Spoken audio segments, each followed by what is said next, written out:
여당은 친문 보위부인 공수처를 검찰 개혁으로 위장하고 한국판 중국 감찰위원회를 만들겠다는 것입니다.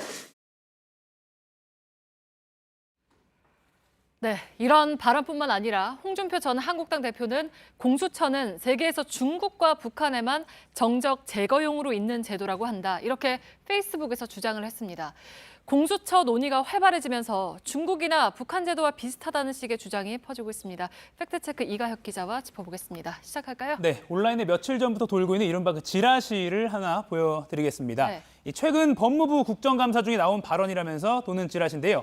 금태섭 의원이 다른 나라 어디에 공수처가 있냐 이렇게 물었고 김호수 법무부 차관이 기억이 없다고 답하자 금 의원이 중국과 북한 두 곳이다. 문재인 대통령은 왜 이게 필요한가라고 말했다는 내용입니다. 이게 화면에는 문재인이라는 이름만 있고 네. 실제 도는 지라시를 보면 대통령이라는 직함도 나와 있지가 않습니다. 네, 그러니까 지라시면 사실이 아니죠? 네, 허위 사실입니다. 이 당시 금태섭 의원은 이런 발언을 한 사실이 없습니다.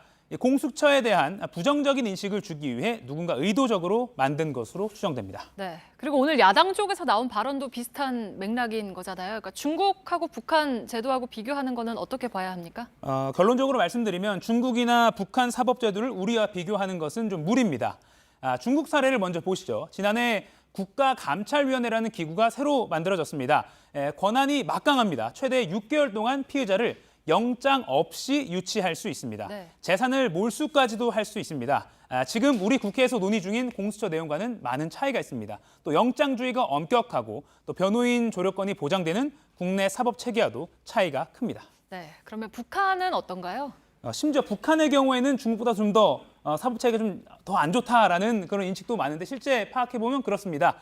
무죄 추정의 원칙이나 또 묵비권 보장 같은 것조차 법에 명시돼 있지 않습니다. 네. 또 재판에 넘겨지기 전에 예심이라는 단계가 있는데 역시 영장 없이도 구금이 되고 변호인 조력도 사실상 어렵습니다. 3심제도 없고 대부분 비공개로 재판이 열린다는 조사도 있습니다.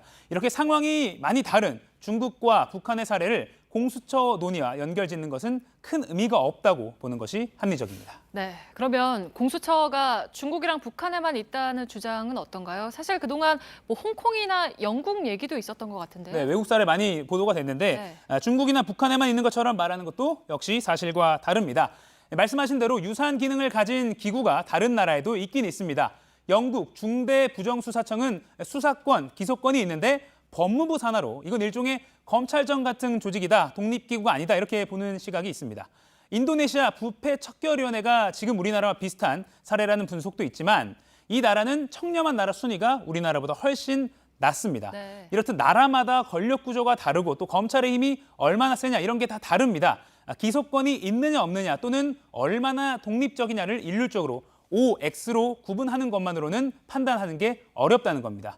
우리 정치권에서 검찰개혁 목소리와 함께 이 공수처 논의가 이루어진 게 20년이 넘습니다. 네. 이번에는 국회에서 심도 있는 논의가 필요한 사안입니다. 그런데 북한이나 중국을 언급하면서 논의 자체를 거부하는 듯한 주장을 하는 건 결국 정쟁을 위한 주장에 가깝지 근거는 빈약해 보입니다. 네. 그러니까 이번에는 좀 더 생산적인 논의가 이루어졌으면 하는 바람입니다. 팩트체크 이가혁 기자였습니다.